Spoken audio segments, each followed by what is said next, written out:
Shalom saudara-saudari yang terkasih, tema renungan kita Yesus nama di atas segala nama yang dibawakan oleh Pendeta Drison Ginting.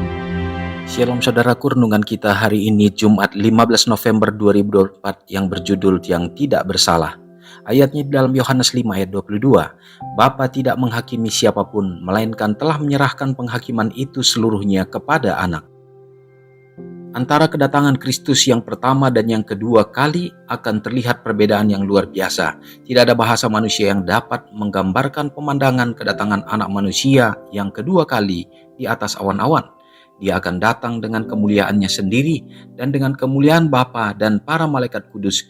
Dia akan datang mengenakan jubah terang yang telah dikenakannya sejak hari-hari kekekalan.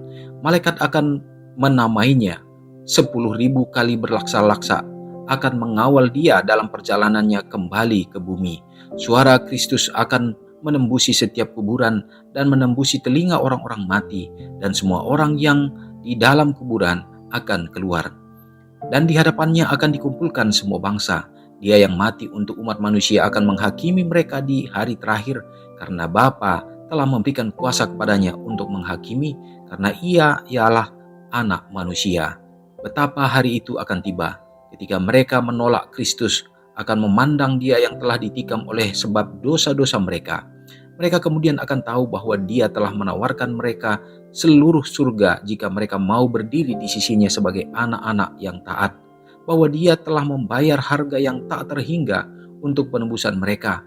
Tetapi mereka tidak mau menerima kebebasan dari perbudakan dosa yang menyakitkan itu. Saat mereka menatap kemuliaannya, terlintas di benak mereka kenangan tentang anak manusia yang terbungkus dalam pakaian manusia. Mereka mengingat bagaimana mereka memperlakukan dia, bagaimana mereka menolak dia, dan berpihak pada kemurtatan besar itu.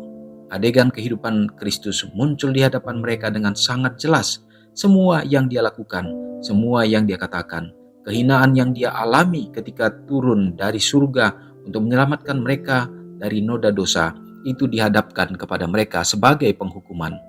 Sekali lagi, mereka mendengar suara Pilatus berkata, "Aku sama sekali tidak menemukan kesalahan padanya."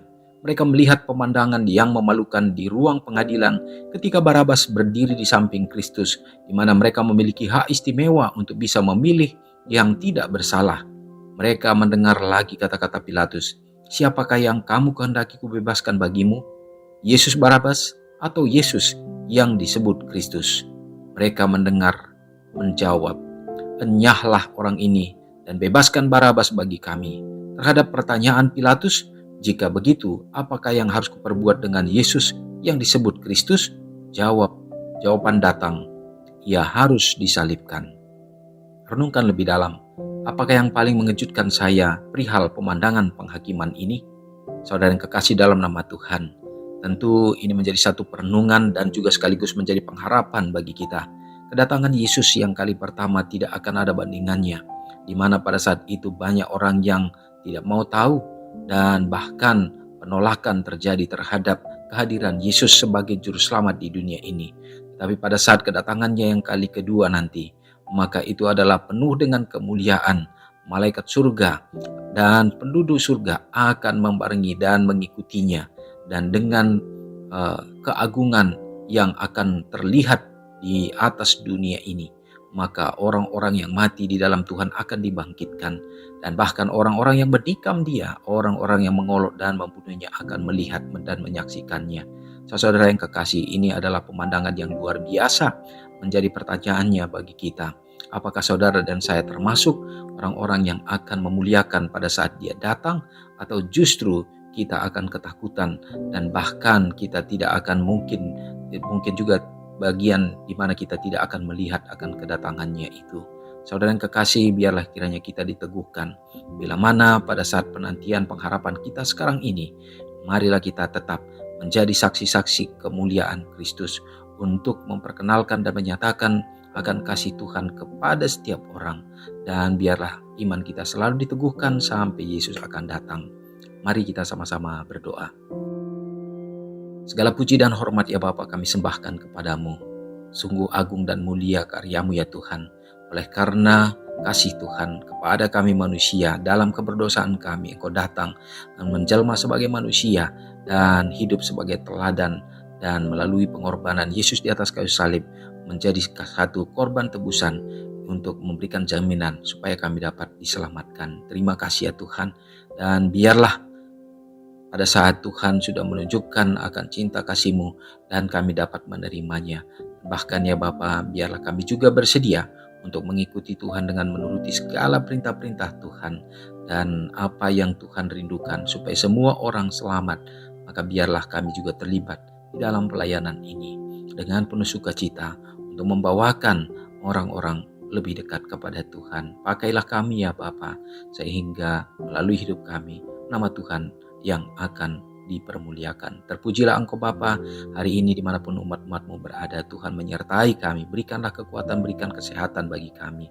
Demikian juga dengan faktor cuaca dan keadaan alam dan bahkan situasi-situasi yang membuat banyak umat-umat Tuhan yang berada di tengah bencana. Tuhan yang akan memberkati, meluputkan dan melepaskan mereka.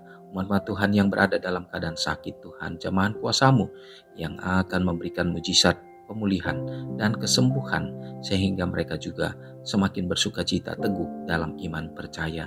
Tak lupa juga bagi anak-anak yatim, para janda-janda yang membutuhkan dalam kehidupan mereka, dalam segala kesengsaraan yang mereka alami Bapa.